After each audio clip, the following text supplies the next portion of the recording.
trafika sy bizina sokatra mirongatra be aiza ny tompona andraikitra.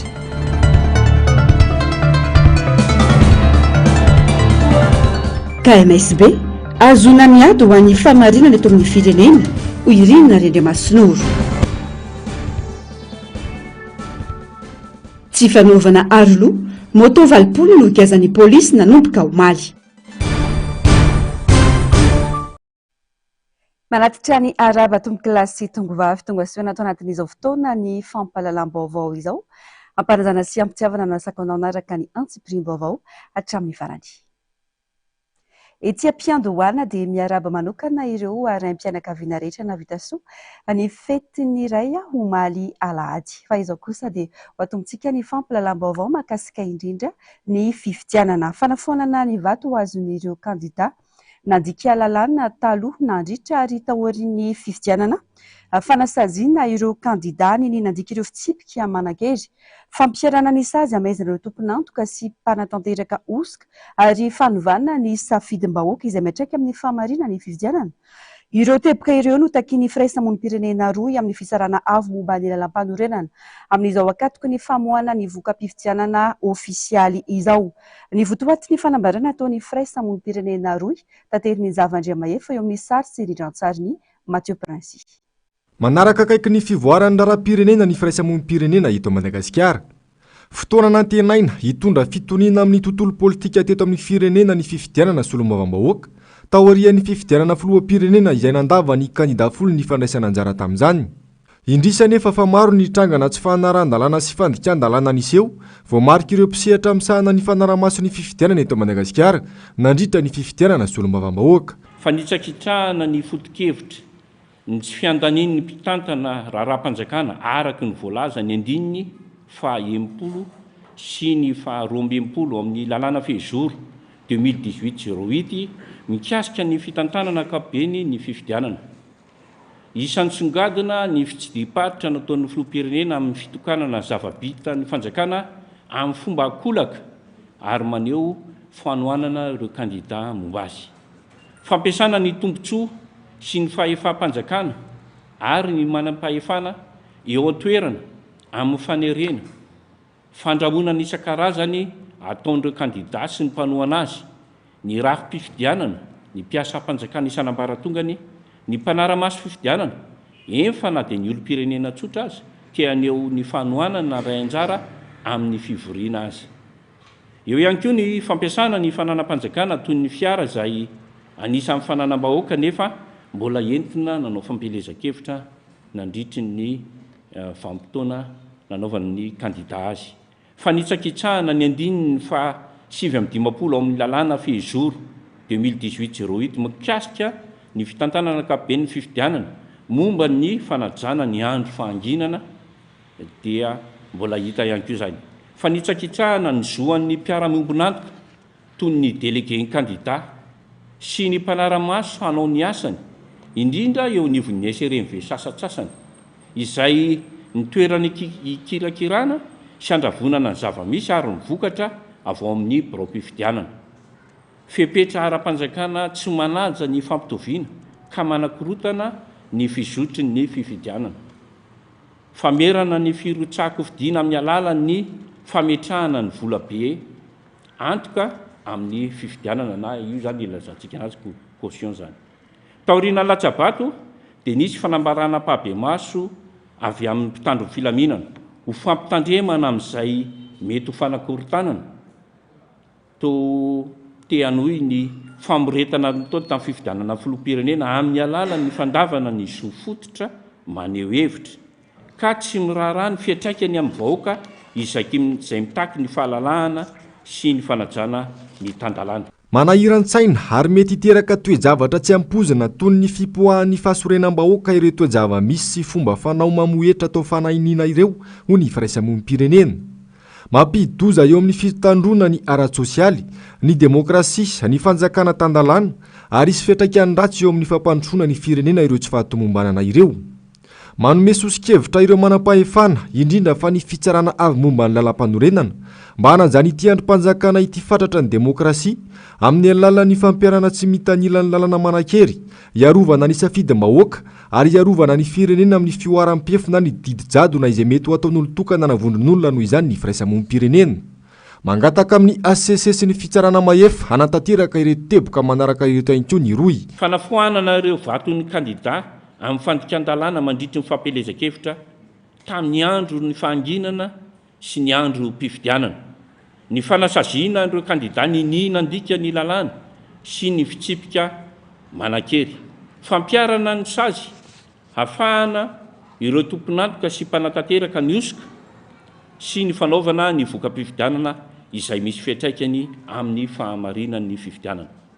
andraikitsy ny fitsarana avo momba lalam-pandrenana no miantoka ampamendrehana ny fandraisana antanana ny fitoroana sy ny fitaraina ny petsehitra sy ny mpiaramombonantoka amin'ny alalany tsy fiandaniana mba hiarovana ny safidim-bahoaka malagasy manana andraikitra lehibe izy mba tsy ho loharan'ny fifandirana sy ny korotana manaiteny izahay fa andray andraikitra tanteraka amin'ny fiarovana ny tandalàna sy fanamafisana ny demokrasia ny fitsarana avy momba lalam-pandrena mangataka ny mpitandro ny filaminana izahay mba haneo ny tena maizy azy amin'ny fanatanterahana ny andraikiny amin'ny tsy fiombany tsy fiombana tsy mitanila satria volam-bahoaka no ampiasaina ny mpitandro ny filaminana no andrandraina hanampy amin'ny fampianana ny fampirorona sy ny tahotra misy ankehitriny ka tsy hamevahana ny herisetra ary ny herisetra misoko mangina engane ka hitoetreto Madagasikara ny tena fitoniana marina ka isolo ny sarotsarony fandripahalemana ny andranandrom-panjakana mpikarakara fifidianana mpitsara mahefa mpitandro ny filaminana tsy ho fitaovana amin'ny fironana ara-politika noho izany ny malagasy amin'izao akatoko ny famoahana ny vokatra ofisialy tamin'ny fifidianana solombavam-bahoaka izao isin ny tena demokrasia eto amin'ny firenena firaisamonim-pirenena misa 2 moa no nanao soni ity fanambarana ity mbola tsy fantatra mazavatra amin'izao ny daty amohan'ny fitsarana avy momba ny lalam-panorenana ny vokatra ofisialy tamin'ny fifidianana solombavam-bahoaka faranteo ataoriny toromarika avy amin'ny birao foibeny firaisan-kina dia betsaka amin'ireo distrika no efa natsangana ny komity miaro ny safidim-bahoaka na ny KMSB araka izany anaran'izany dia mazava ny antom-pisiany io rafitra io hoy ny kandida solombavam-bahoaka tao amin'ny boriboritany faefatra Rina Randriamasinoro raha tafaresaka tamin'ny Germain Nomejanary sy Mano Randriamalala mazava ny antom-pijoroany komity miaro ny safidim-bahoaka no tokony apetraka amin'ny alalan'ny fifidianana isan'izany ny fifidianana ho solombavam-bahoaka faranteo ho fanajana safidim-bahoaka ny vokatra mivoaka mazava ihany koa fa tokony mitovy amin'ny firaketana antsoratra voarainy ireo kandida sy ny genie ary tokony hitovy manaraka ho azy ny vokatra ny fametrahana ity rafitra ity dia midika mazava fa hiaraka anaramaso ny vokatra ivoaka eo ny vahoaka malagasy isaky ny distrika sy ny eo anivony firaisan-kina hoy ny kandida izay natolotry ny firaisan-kina tao amin'ny boriboritany faefatra Rina Randriamasinoro ny fijoroan'ny KMSB aloha zany a dia fampisehoana ny vahoaka malagasy hoe mandray an-tanana feno a ny fifidianana iny a ny etian'ny fanoerana ny ao anatin'ny firaisan-kina zany hoe manao zava-dehibe a ny fifidianana iny fa tsy hoe vita ny latsabato a dia miandro ny vokatra fotsiny tsika fa manara-maso akaiky an'izay vokatra mety iseho zay zavatra anankiroa ny tena hijoroan'ny KMSB voalohany a satria misy ireo kandida amin'ny firaisan-kina zay tena hoe lany araka ny PV eo ampelantanana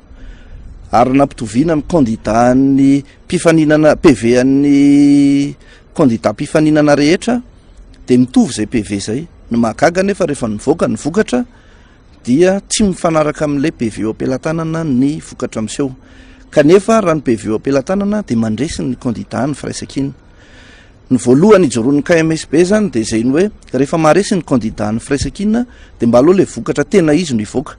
mba tsy sanatria isy fiovanana iova le izy na zavatra hafa mihitsy ny ivoaka rehefa eo fa zay vokatra fahamarinana hoe rehefa mandresy dia aloha mandresy fa tsy ahodina le safidy ny faharoa raha mijerina zavatra iainan'ny olona kehitriny tsika dia tsisy olona te iaina ao anatin'izao fahasahiranana izao tsony matoa zany tsy lany ny kandida ny fanoerana na ny kandida ny firaisan-kina fa mbola mahazo vato ny kandida mpanjakana dia mipetraka foana ny ahy aho hoe mety misy alabato na mety misy zavatra miseho ary tsy ahiah fotsiny satria maro ny pirofo eo ampelantanana amin'ny tsy fanarahan-dalàna rehetrarehetra nyseho nandritra ny fifidianana dia mba tsy avela mandalo fotsiny zany fa reo rehetra zay nanao ny tsy mety reo rehetra zay nini nanao ny tsy mety ary fangalaram-bato tao anatin'iny fifidianana iny dia ijinjany sahaza azo araky ny lalàna zay avoaka araky ny didy zay avoaka ny fitsarana ary eto mbola isitomana ny sain'ny olom-pirenena rehetra zany satria mbola tsy tapotra ny fangalana ny pirofo amin'iny tsy fanarahan-dalàna ny fifidianana iny fa ho anareo rehetra zay mbola manana pirofo dia afaka mifampiantso afaka manome an'izay pirofo zay satria mbola azontsika toriana foana reo olon'ireo natapotra ary nanao amin'ny ACC na mivoaka raha ny voka-pifidianana satria azo toriana eny amin'ny fitsarana amin'ny resaka adeloko satria eloko zany dia mba mijinjany vokany aloha zay nanao ny tsy nety zay rehetra nangalatra tao anatin'iny fifidianana iny tsy misy afa-tsy io ihany no vaolana ianan'ny vahoaka malagasy ao anatin'izao fahoriana izao ka ahafahana mametraka ny tena safidim-bahoaka marina ho iatrany ny kandida Rina Randriamasinoro ny ahafahana miala ao anatin'izao fahasahiranan'izao aloha dia tsy misy afa-tsy ny firaisan-kina ny vahoaka malagasy rehetra ny olom-pirenena rehetra raha tena olom-pirenena mila manaraka akaiky ny resaka politika satria ny politika ny mahatonga antsika sahirana ohatr'izao raha ny firenentsika efa tokony ho lasa lavitra fa vokatry ny politika dia izao ny zavatra iainantsika ary ny politika mpitantanana mahatonga ny fahasahiranana mahazo ny vahoaka ohatr'izao satria na eto Antananarivo fotsiny ary rano tsy misy ahoana moa ny eritreretan'ny saintsika hoe kapitalany Madagasikara dia ilahatra ny rano isan'andro ny rano dia efa programmen'ny jirama hoe tovy any jiro hoe misy tapakaty dia misy tapakaty nefa tsika eto Antananarivo renivohitra dia zay ny atao hoe mila fandraisana andraikitra feno ho an'ny olom-pirenena rehetra vao ahafahana miala ao anatin'izao fahasahiranan'izao satria ny fahefana veriko ihany ny fahefana eo ampelantanan'ny vahoaka malagasy naverina teo amin'ny vahoaka ny fahefana tamin'ny 29 Mai hifidy zay solombavam-bahoaka satria ny solombavam-bahoaka ny afaka manao tolo-dalàna solombavam-bahoaka ny afaka manara-maso ny asan'ny mpanantanteraka solombavam-bahoaka koa afaka manova ny fitondrana ray amanontolo mihitsy rehefa ohatra tena tabakevitra ny vahoaka nanao an'izay ny voaja ve zay fahefana miverina teo ampelantanana ny vahoaka zay raha tsy voady zay tokony sarotiny amin'izany ny vahoaka malagasy zay ny hitaritana ny sain'ny olom-pirenena rehetra hoe andao iraha iny tsika mahatsangany ity ny KMSB aza atao mandalo fotsiny ny fifidianana iny aloha tsy fahazarana ho atsika fotsiny mihaino ny alabato tsy ho fahazarana ho atsika fotsiny koa ny maheno hoe reo tsy maintsy lany foana fa ndao tsika hiara hitsangana hiara-nohatra n'izay zavatra tsy mety zay ndao hiaraka hijorotsika mba tena ampisehontsika ny fahamarinana eto amin'ity firenena ity raha ny zava-misy aloha hatreto dia samy miandro mafy ny vokatra ho avoky ny ACC ireo mpanaraka ny raharaha-pirenena indrindra fa ny vahoaka ny fidy isaky ny distrika any amin'ny ACC ny baolina hitondra fitoniana ilay vokatra sa hiteraka olana ho an'ny firenena andrasana ny toy ny raharaha miantso ny fitsarana avo momba ny lalam-panorenana ihaino feno fieritreretany ny mpanaraka raharaha-pirenena professeur Jonar Tsimbazafy tsy misy maniry korontana eto amin'ny firenena fa raha tsy tena safidim-bahoaka marina no mivoaka eo dia tsy anaiky izany ny vahoaka malagasy ary tsy lamina ny firenena tsy mendrika izany intsony ny vahoaka malagasy hoy nambarany satria efa potika tanteraka ny firenena ankehitriny hoarantsika ny fanadihadiana nataony Zavandriamaefy eo amin'ny sary sy rindran-tsary Andry Rakotomala. Mbola tsy nisy fifidianana tahaka iny fifidianana solombavam-bahoaka iny hatramin'izay ho ny mpanaraka raharaha-pirenena professeur Jonar Tsimbazafy. Samy milaza azo niara ny fangalaram-bato avokoa na avy amin'ny antokony fitondrana na avy amin'ny fanoherana na ny tsy miankina. Mazava ho azy fa olona mpangala-bato izany no hibahana sy hitondra ny feo ny vahoaka eny anivon'ny anteny miram-pirenena ho ny fanehoan-kevitra. Dia olona mpangala-bato zany no ao amin'ny anteny miram-pirenena zay hitondra ny feo amin'ny vahoaka. Dia mitodika andreto communauté internationale reto ako hiara-iasa zany amin'ny olona mpangala-bato amin'ny fanjakana feno fangalaram-bato zany le communauté internationale dia fanjakana inona moa tompoko ny fanjakana stable ao anatin'izany hoe olona nangala-bato olona nisy alatra amina resaka fihetsifihetsena fampiasana fahefam-panjakana zany nalany an'le mpisolom-bavam-bahoaka atsika olona tsy manana legitimité eo amin'le vahoaka dia izany zany anao lalàna ary koa misy olona lany ao misy tsy mahafantatra bisibasy ny lalàna mihitsy nefa dia hoe izy zany no napetraka teo vidiana dia reny nanao ny lalàna eto amin'ny firenena mba eritrereto kely ny zavatra isy eto amin'ity firenena ity zany mba misy minimum farafaharatsiny fahalalàna zany olona hoe arotsaka député zany fa tsy hoe arotsaka fotsiny fa iny no fidin'ny olona satria iny mambahoaka na dia tsy mahay iny bisibahany lalàna olona nao lalàna zany hosarotra amin'ny vahoaka noho izany ny atoko fa tena olona hitondra ny feony sy netaetany tokoa no azo toerana eny amin'ny antenimieram-pirenena ho ihany ny fanazavana vokatra fangalaram-bato ohatra na lany aha dia izany hitondra ny feon'ny olona ny olona mahafantatra fa tsy zany lany tany aminay fa nangala-bato aho dia lany dia avy eo inona no feon'ny vahoaka entiko any amin'ny fokon'olona amin'izay fotoana izay dia za ve eritreritra fa anginy ireo olona ireo rehefa fatany fa tsy mifidy ahy izy tsisy firenena ilamy eto tsisy maniry-korotana antsika raha miteny an'izany tsy aniry-korotana amin'ny firenena filaminana ny tadiavin'ny olona izao saingy ny fanginana kosa eo analohan'ny tsirariny dia tsy mety ary zay nitodiako hoe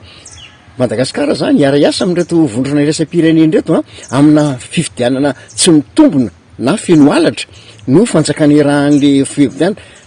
dia inona ny zavatra miseho eto amin'ity firenena ity potika tanteraka ny firenena ankehitriny ho ihany ity mpanaraka raharam-pirenena ity potika le firenena ankehitriny na anaiky na tsy andaika jereo fotsiny laharatsika maneran-tany jereo fotsiny fihetsiky ny olona ary reny sokatra miondrana biby aondrana reny endrika isehon'le tsy fanarahantara satria ny olona miteny hoe sasany ary manao ny lehibe ary manao dia zay ve tsy anao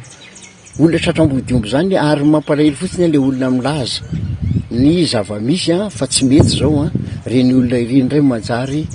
enjehana sovinona ka aiza nefa raha n'ity firenena ity ary izao moa tsika ankalaza ny 26 juin atsoatsy ny fety-pirenena dia ho avy dolidoly ny mpanondrana biby rehetra sy mpivarotra tanindrazana milaza ity tanindrazana dolidoly dia ankalaza ao anatina fombafomba fotsiny kanefa le firenena voazanaka dia hifety eo anatina fahoriana ny ampitson'iny tsy manan-kohanina mampalahelo tsy titeny an'izany saingy izay ny zava-misy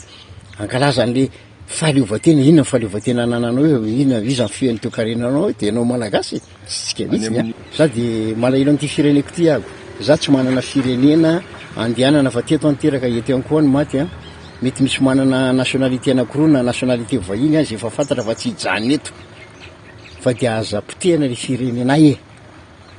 aza-potehana firenena raoko tsika tsy sara velatsy ankalaza ao anatina fiasaram-belatsy eto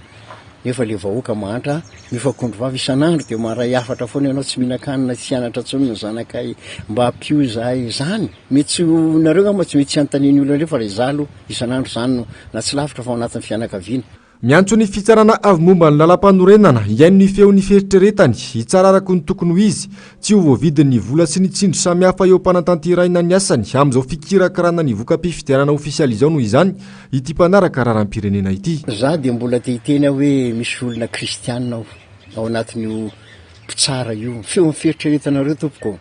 mety mahazo voly ianao androany tsy fantatro tsy anjarako no mitsara an'izany fa tsy ho zakanao ny alahelondreo olo ireo tsy ho zakatsika ny alahelondreo olo ireo amina tombontsoakely ka izay no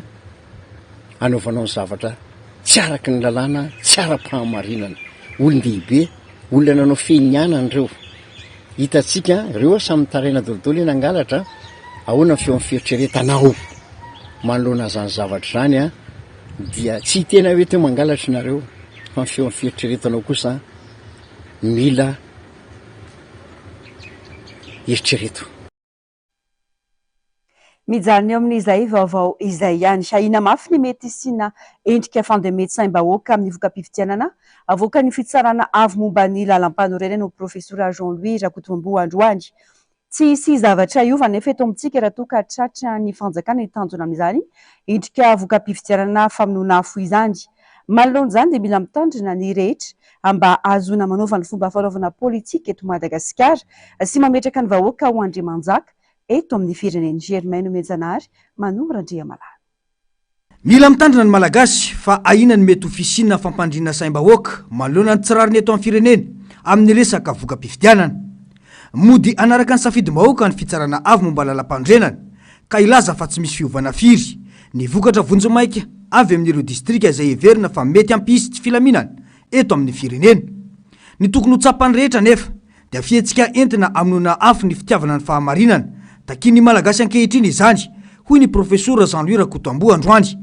Mila mivonina dieny izao ihany koa ireo antoko rehetra manoloana io ady ankafetsena ara-politika io hoy hatrany ny fanazavany. Amoaka ny ACC misy manœuvre mety ho ataony eo mba hampitony an'ilay toedra raha eto amin'ny firenena sala am'izay fa ny zava-dehibe raha endry itsika gasy de manomboka izao andao re ary miantso zay teza andao re tsy eo-ndoha mba tsy pokaty fotsiny hoe andao anao an'izao nefa tsisy ninina hevitra voaka kory ndao tsy eo-ndoha tsika zay mahatsapatena jery atsiporiany any zavatra rehetra tsy mety kasika ny lalàna feny fifidianana eny hatramin'ny degré d'application kasika ny constitution kasika ny lalàna feny antoko ny financement natoko mikasika ny aina manjery mikasika ny fidinana andalambe parti politique ane parti politique raha tena hoe tena manao ny asany izy mila midina ny fotony mila miona amin'ny vahoaka mitily ny filana mitily ny olana mamadika an'ireny programma de avy eo reny nentina anaovana propagandy de avela izy tokony mena lalana izy eo am'izany fa tsy fehezina am'le 60082 hoe liberté publique hoe mila mangataka alalana ampanatanteraka vao afaka manao an'izany asany zany tokony mena lalana am'izany izy mila maneho firaisan-kina ny rehetra na ny mpanao politika na ny vahoaka malagasy ka anana finiavana manoloana ny fahatsapana anaty fa misy zavatra tsy rariny manoloana ny fitantanana ny firenena andraikitra goavana miandry ny malagasy izany ho iatrany efa nazavany ka ny zava-dehibe zany aloha dia mahatsapa ny voaka malagasy mahatsapa ny rehetra fa mila misy amboarina araka ny tokony ho izy lay fitsipitaloary fanarahany rehetrarehetra efa ela ny tokony atao fa tsika gasy moa de solarikevitra otrany tsoboboka lany androtoko-piainana vao maniry ny tongotra de ho anay efa hita fa tsy mety io de miantso zahay miantso zay ny hery rehetra eto amin'ny firenena zay mahatsapa ary tena mahatsapa fa tokony amboarina le fitsipidalao mikasika ny demokrasia eo naloha ijery point par point ndreo zavatra rehetra tsy mety de azavaina tsara mivoaka de iny am'izay no ediny eto amin'ny firenena tia mba ho tanteraka satria efa taona arivo fahatelotra izy eo taonjato faraiky amby roapola de mbola fanompalava amin'ny resaka règle de jeu de la démocratie zay tsy everiko eto fa tsy lafo ary tokony iainana ary azo atao tsara ny manatsara an'io de am'izay fotoan'izay mba tena voaka tsara le safidim-bahoaka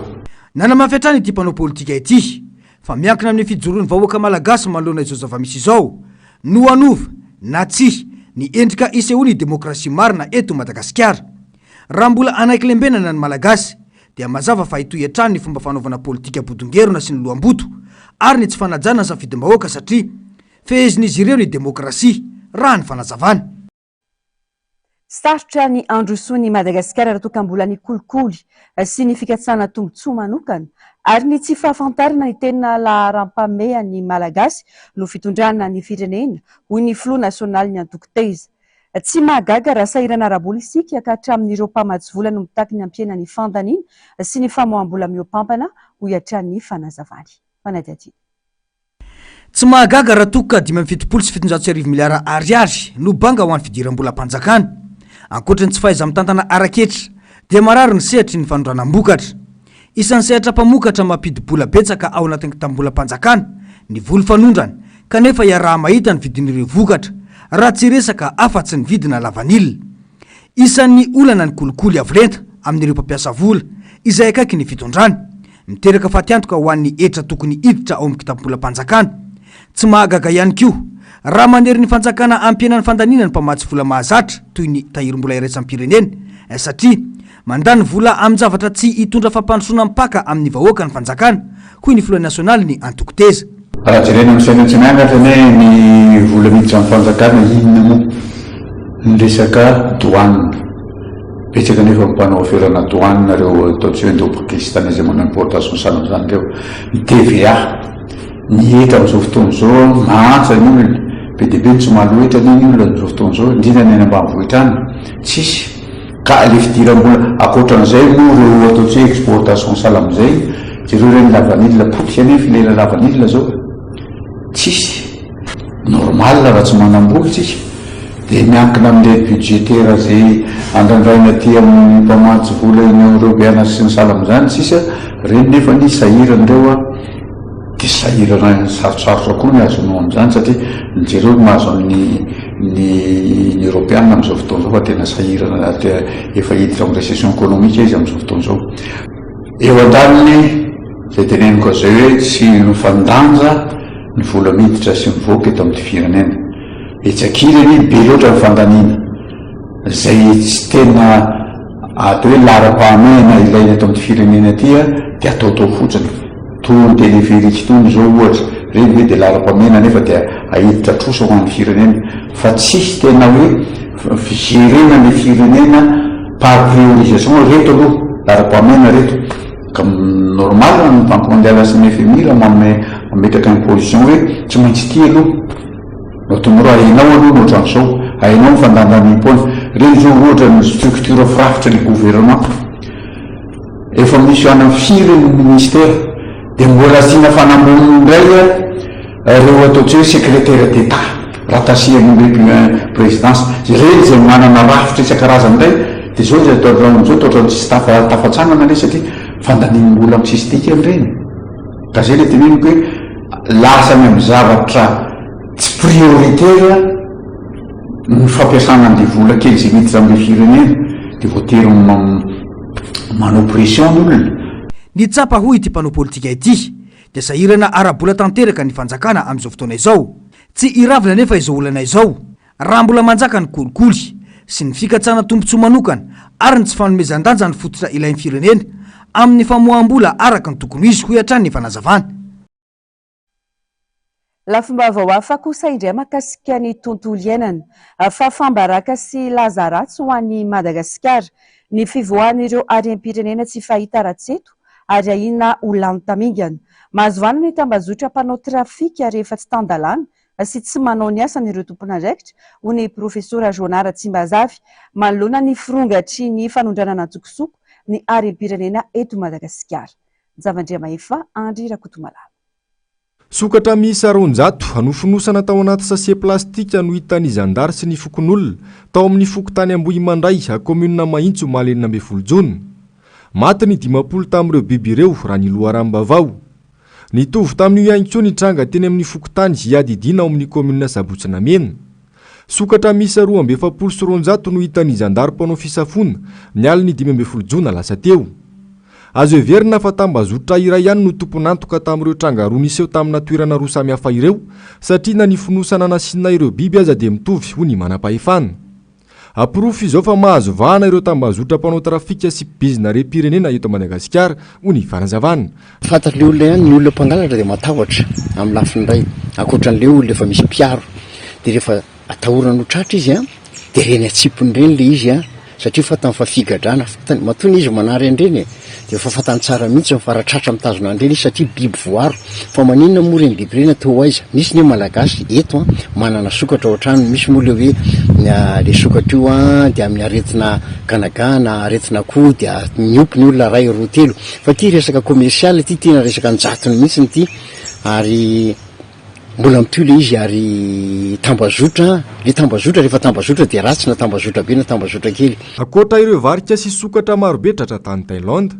voatsy ela kory izay dia nisy ihany koa ny sokatra efajato isa avaty a Madagasikara tratra tany Komoro izay saika netana tany Tanzania. Horingana tanteraka ireo zava-manan'aina sy zava-maniry mampiavaka ny Madagasikara raha izao no mitoy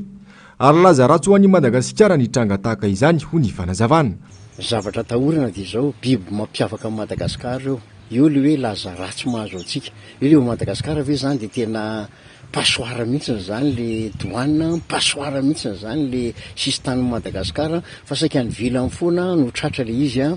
dia zay ny anankiray. Faharoa le biby zay mampiavaka atsika ka tongavampizahatany eto amintsika reny olo re biby reo tsy manana ny andraikiny reny ao anatin'ny toeram-ponenany io dia horitra ho lany tamingana. Dia inona ma Madagasikara ny olona ny vilany indray manana gidro, manana varika, manana sokatra, manana tanalahy, manana bibilavatsika zay ararotiko ihany mbola filazana fa 500 ny zavaboary ny zavamaniry sy ny biby dia eto amintsika ihany misy azy eto ambonin'ny tany. Dia reny zany mivoaka dolodolo zao satria le olona eo le tsy fahalalana fa reny manao trafika reny mahafantatra reny eo le tsy firaharahiana satria ny lalàna zany eto amintsika misy olona tratrany namono gidro fangana le olona symbolika ny saziny nefa le koapa mirantiranty be mihitsy dia misy koa zany a teren'ny zava-misy le olona rehefa mahantra loatra ohatrinana kan'ireny olo reny a efatra 4000 ariary ohatra misy zany de iny nefa rehefa vidy any $4000 raha mora indrindra rehefa tonga any velany any ka misy teren'ny tsy fananana de manao le olona fa naizanana zany misy lalàna eto a biby voariny lalàna reny a firenena tsy tandalàna zany firenena tsy milamina fa raha any andafy ianao manao andreny enjakenjana ihany enjakenjana ihany fa eto amintsika zany zao tena mahamenatra mandeha ho azy le izy misy tompona andraikitra miandraikitra andreny tsy manao ny andraikiny izy zany nanamafy ny professeur Jonara Tsimbazafy fa ao anatin'ny tsy filaminana ara-politika sy fitaom-pifidianana tahaka izao no tena mampirongatra ny endrika trafika sy fanondranana tsokitsoky ireo harem-pirenena misy eto Madagasikara. Variana amin'ny politika ny mpitondra sy ny tompona andraikitra ka manao izay daniny kibony ireo fahavalom-pirenena ho ny fanazavany. Pejiny fitaterana tsy filambaniny antsika ataon'ny mpitandro filaminana amin'ny kodiaran-droa eto Antananarivo amin'izao fa fampiarana ny lalàna sy ny fanabeazana ho izy ireo ny ariva teo. No mafisin'izy ireo fa tsy nisy ny fisavana taratasy fa ny fomba fihetsika amin'ny fitondrana kodiaran-droa no anaovan'izy ireo ny hetsika mandritra ny andro tsy voafetra raha ny fanazavana hatrany. Germaine Mejanary, Manora Andria Malala. Miisa 7 no trangana lozam-pifamoivoizana tao anatin'ny ray volana teto Antananarivo renivohitra. Izany hoe nanomboka ny 12 Mey ka hatramin'ny 12 ny volana Jiona lasa teo. 5 tamin'ireo no lozam-pifamoivoizana namoizana ain'olona. Ny 20 tamin'ireo loza 7 ireo dia loza niantra tamin'ireo kodiaran-droa avokoa. Accident corporel voaray tamin'io zany 40, accident mortel 10. Dia hita anatin'ny accident mortel 40 io zany 25 tamin'io zany nataon'ny moto. Dia anatin'ny accident mortel anaky 10 roa nataon'ny moto. Tariny renivohitra resaka atsika. Rehefa nijerevanay zany tato amin'ny brigade des accidents inona zany niantony tena mahatonga le accident zany BDB zany izao. Indrindrandrindra zany misy fanajana ny code de la route ary ny indrindrandrindra rehefa tsy karitra anay zany rehefa manao constatation sur le lieu d'accident zay tsapa fa mitombo zany ny infraction visible ataon'ny moto.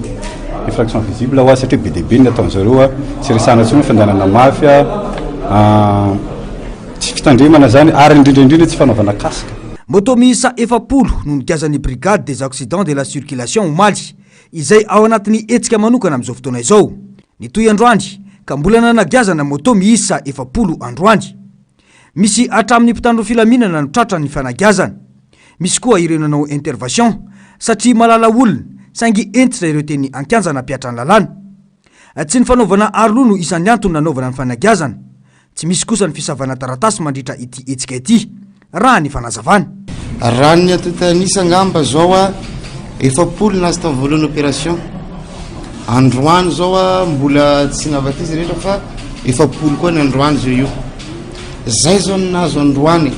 ary le izy fa nisy foana sensibilisation natao taloha nataony zareo tamin'ny brigade des accidents nataony police tamin'ny circulation fa zay teny am'izay le tsika gasy alohatsika miinterpréter zavatra hafa na mandika vilagna zavatra hafa toy zay hagnara-dalàna zay nge le olona atsika gasy nge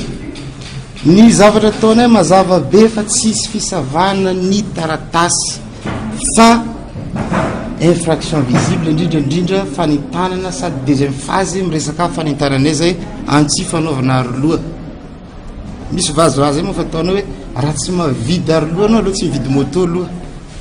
Tsy filambaniny fa fanabeazana sy fampianarana lalàna no atao ho hiatrany ny fanazavana. Isana sy n'izy ireo ohatra manokana ny tsy tokony hitondran'ny mpitondra moto intsony ilay antsoina hoe casque-pô. Satria casque de protection anaran'io raha hiary tena anao mba manaova zavatra maro anao kosa fa azo manao fiatsara mibelatsy. Zay zany tsy tena aminao zao ny exigenay fa anao lo jereva aloha dia zay anao vao mijery mihafa zay foana ny teneniko. Raha ohatra aleva ohatra fotsiny anao zao mijorono tsangany zao dia mianjera ho azy ambonin'ny goudron io. Imagine zany ny lohanao raha tsisy casque mianjera ambody goudron raha sy misy casque ny lohanao raha mianjera ambody goudron. Aloha zany ho anao aloha ilay izy aloha arovy ny tenanao aloha satria ny tadidio mety ray mpianakaviana anao mety ray mpianakaviana anao tadidio fa misy vady misy zanaka miandranao anatrano nefa pour casque fotsiny zay verangany tsy ahitavany zanaka anao tsy ahitavany vadinao anao zay zay mba fanentanana alohany am'izao a de engany mba tsy zavatra ohatran'izay de famalina amin'ny polisy fa mba zavatra hafa jerena aloha izato tanora tena betsaka le manodidina eo amin'ny 18 à 25 ans eo zay ny tena betsaka tsapa koa samy moto ihany za tsy midoka reny moto gros cylindre za tsy midoka an'ireny aloha fa reny zany isany vitsy zany manao accident par rapport nyreto petit cylindre reto na reto déclarensika 49 cc aby reto zay aloha statistique hita tsy mbola voafaritra mazava ny daty hiafarany ity etsika ho aroloza izay ataon'ny BAC eto Antananarivo ity diazana ety nosopatrana mandritry ny 10 andro avokoa ireo moto tratrana ny dika lalàna ary misy ny lalàna mifanaraka amin'izany hoy izy ireo iparitaka any amin'ny faritra ihany koa izao etsika izao fa fanomboana fotsiny ny eto Antananarivo renivohitra raha ny fanazavana hatrany lafimbavao hafa tanteraka kosa indray tsy mora ny andraikitra sahany raim-pianakaviana ampiatrana ny asa andavanandro ny fandresena avy amin'ny fanahy masina nory lalana amin'izay rehetra atao io no antoka azona mamita ny andraikitra rehetra na eo anivy ny ankonana na ny fianakaviana eo anivy ny fiarahamonina indrindra eto amin'ny firenena mandalo fotoasarotra ny firenena tsy tokony iraviravo-tanana fa manana andraikitra amin'izany ny raim-pianakaviana izany indrindra no nitondran'ny Flora Valomanana marika ny teny firarintsoa ny raim-pianakaviana rehetra avelo-pisaorana ihany koa ireo rehetra natsiaro tamin'ny andro natokana ho an'ny fetin'iray omaly ny tenany teny amin'ny FJKM imerika siny hoarantsika vetrany ny mahakasika izay dia ianareo rehetra izay nandefa fiarabana sy firarintsoa amin'ireny finday ireny amin'ireny serasera filazana vaovao reny makasitraka makatelona zany fitondrana ambavaka fangatahana ny fanahy masina ny mehery mandrakariva mba tena andray andraikitra ma ray aman-dreniny fiangonana ray aman-dreniny firenena ray aman-dreniny tokantrano fantatro fa tsy mora kanefa rehefa tena manankina azy amin'Andriamanitra isika ka mino tena mino marina tokoa ny herin'ny fanahy masina hiasana atsika amin'ny fahendrena ary indrindrindrindra anoro lalana sy andamina ny asa izay atao vitatsika io ka dia Andriamanitra be fitiavana amindra fosy amela heloka ary anampy atsika amin'izao fahasalamana mahandro mahazo ny firenentsika izao tena sahirana ny vahoaka malagasy fa diranova mangiry firy ao anatin'ny lavaka mangitsikitsika ny fahoriana tsy ataontsika makivy anefa zany satria tsika manan'Andriamanitra ilay tokontsika rehefa nyteny hoe zaho mombanao mandrakarivo ary tsy amelanao irery fa anao izay hijoroana mandrakariva ka dia io aminareo hoe zava-dehibe ho anahy zava-dehibe ho anay iray no mahazo an'izany fiarabana ataonareo rehetra zany Andriamanitra mahafantatra tsara ny aso atsika sy ny firenentsika ny vahoaka malagasy rehetra ka dia isaorana sy miamboninahitra izy ary isika koa nefa dia tokony afantatra tsara fa tsy ho azontsika mihitsy zany famelan-keloka sy famolako zany raha tsy manetry tena sy mibebaka eo anatrentsika ka manatona azy amin'ny fotorotoro sy mamboraboraka manantona namantsika izay tena sahirana mahandro fa diranovana mino aho fa eno atsika Andriamanitra anampy atsika izy ary hitardalana atsika ianareo rehetra izay mahatsiaro sy mirahasoa amin'izao fetiny ray izao dia tena akasitrahako manokana satria azoko saratsaina hitako nandritrana izay fitetezam-pahitra elaela izay natratra amin'ny 10,000 kilometra ny toerana nalehako tena misy sahirana tena misy tena fadiranona tsy mihinakana men'Andriamanitra atsika ane ny hery amin'ny alalan'ny fanahy masina men'Andriamanitra atsika ane ny fahendrena sy ny fahalalana tokoa amin'ny alalan'ny fanahy masina ary ombatsika mandrakariva izy tsy afoy ny asaraka atsika dia makasitraka atsika rehetra samy ten'Andriamanitra pejiny finoana kosa indray nankalaza ny andro ny Eid al-Adha fahatsiarovana ny sorona nataon'ny mpaminany Abraham tamin'ny zanany mpino silamo omaly alahady nanamarika izany avokoa ny mpino silamo rehetra manerana any Madagasikara. Java Andriamaefa sy Mathieu Princy. andro manandanja sy lehibe ho an'ny mpino silamo maneran-tany ny androny omaly